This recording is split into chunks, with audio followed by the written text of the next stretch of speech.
राज्यातील बिबट्यासंदर्भात वन विभागानं बैठक बोलावली आहे। बिबट्यांची संख्या कमी करण्यासाठी नियंत्रणामध्ये आणण्यासाठी नसबंदी करण्यावर या बैठकीमध्ये चर्चा पार पडणार आहे। कोऑपरेटिव्ह सारख्या प्रतिबंधात्मक उपाययोजना केल्या जातील का हे सुद्धा बघणं महत्त्वाचं असेल।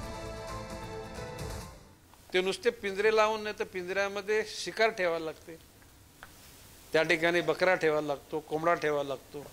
आता प्रश्न असा की कुत्र्याला बकऱ्यांना सुद्धा नाग बळी देऊ नये अशा प्रकारची धारणा असलेले सुद्धा प्राणी मित्र या देशामध्ये आहेत आणि त्यांनी त्याच्यावर ऑब्जेक्शन घेतलेलं आहे। तर आता त्या सर्व गोष्टी करताना म्हणजे पिंजऱ्यामध्येच जर बकरामध्ये असं असेल तर तो बकऱ्याला एका प्रोटेक्शनमध्ये आणि तो बिबट्या एका प्रोटेक्शन पिंजऱ्यामध्ये दोन्ही अडकले जातील।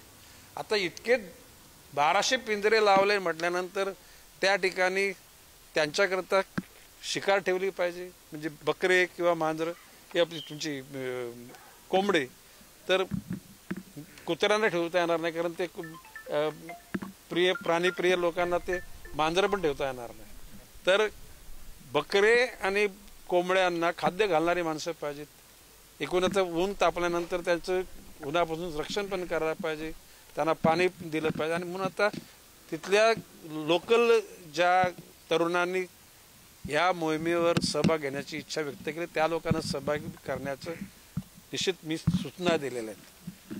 ज्या ठिकाणी खरोखरच स्वयंसेवक पद्धतीने येत असेल विना काही मूल्य न घेता त्याचं पण स्वीकार करा, आणि ज्या ठिकाणी खरोखर तरुण जर का त्या ठिकाणी त्यांच्या घरामध्ये काही अर्निंग नसेल तर त्या लोकांना काही मोबदला देण्याची भूमिका घ्या।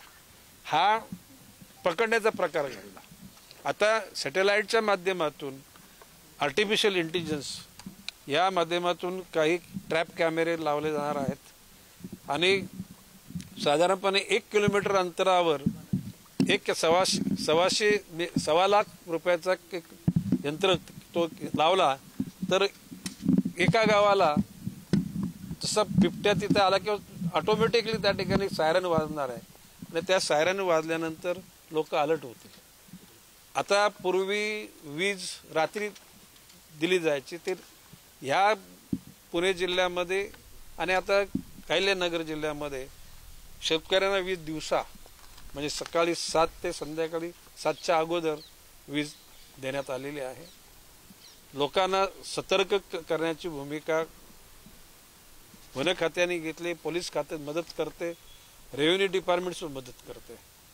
एकूण आता पुणे जिल्ह्याकरता 11 कोटी रुपयाची यंत्रणा उभी केलेली आहे। त्यांना गाड्या, ते स्टिक्स त्यांना दिलेले आहेत, ड्रोन दिलेले आहेत। तशाच प्रकारची अहिल्यानगर जिल्ह्यामध्ये तशी तरतूद करण्याकरता माननीय पालकमंत्री राधाकृष्ण विखे पाटील यांना मी स्वतः मित्र म्हणून सूचित केलेला आहे। आणि पुणे, अहिल्यानगर आणि आता नाशिककडे त्या ठिकाणी त्याचा वावर सुरू झाला आहे। आता कुंभमेळ्याच्या अनुषंगानं भविष्यकालामध्ये तो परिसर तर अतिसुरक्षित करण्याची भूमिका घ्यावी लागणार आहे। आणि म्हणून ह्या तिन्ही जिल्ह्यामध्ये कुठल्याही परिस्थिती युद्ध पातळीवर ज्यावेळेला डिस्ट्रिक्ट प्लॅनिंग कमिटीमधून फंड्स येतील नाही येतील, खात्याला मी निर्देश आपल्याकडे असलेल्या अत्यावश्यक जो इमर्जन्सी फंड आहे त्याच्यातून ते वापर करावा आणि कुठल्याही परिस्थितीमध्ये जनतेच्या कुठल्याही हानी म्हणजे जीवितहानी होणार नाही याच्यावर दक्षता घ्या। पूर्वी एक खडसे नावाचे एक ते अधिकारी होते, त्यांनी काही योजना सांगितल्या होत्या। त्यावेळेला त्यांनी योजना केली की त्यांनी बकऱ्या खरेदी केल्या आणि जंगलामध्ये बकऱ्या सोडून दिल्या। ज्यावेळेला जंगलामध्ये बकरीची शिकार त्याला मिळते म्हटल्यानंतर वाडी वस्तीकडे ते लोक येत नाहीत। आता एखाद्या मानवाची हत्या झाली तर अर्ली स्टेजला 10 लाख रुपये, नंतर 15 असे 25 लाख रुपये द्यावे लागतात। तर त्याच्याऐवजी शेवटी बकरी हा खाद्य आहे मानवाचं आहे, आता ते वाघाचं किंवा बिबट्याचं खाद्य करून टाकू आपण। आणि मी सूचना दिल्यात अशा प्रकारच्या शेळ्या तुम्ही खरेदी करा आणि त्याला लोकांना जागृत करा। एक असा कलर ठेवा त्याच्या वा ह्या देवाच्या शेळ्या आहेत, देवाचे म्हणजे लोकांना हल्ले त्यांच्यावर होऊ नयेत म्हणून। जसे आपण गावामध्ये एखादा नंदी असतो तो गावची लोक त्या नदीची पूजा करतात ना, तर अशा प्रकारच्या शेळ्या जंगलात सोडून दिल्या तर त्याच्यातून हे हल्ले कमी होतील अशा प्रकारची एक भूमिका मांडली. तो प्रयोग सुद्धा त्या ठिकाणी निश्चितपणे करण्यात येईल. वनतारामध्ये आपले जे बिबटे आहेत वनतारामध्ये पाठवण्याचे सुद्धा तुम्ही निर्देश दिले होते, त्याची काही आकडेवारी आहे का? नाही, ऐकून घ्या. बाब असे की वनतारामध्ये आपण जर चांगल्या पद्धतीने त्यांना जर विनंती केली ते 200, 400, 500 बिबटे पण ठेवतील. आता वन विभागामधून केंद्र सरकारच्या मधून अंतिम टप्प्यामध्ये ते वनताऱ्यामध्ये पाठवण्याकरता हालचाल झालेली आहे आणि एक 10-12 दिवसामध्ये तो आदेश येईल. त्याच्यानंतर वनताऱ्यामध्ये पाठवले जातील. आफ्रिकन देशामध्ये चित्ते आहेत, सिंह आहेत, पण बिबटे नाहीत. त्यांच्याकडून सुद्धा मागणी आलेली आहे.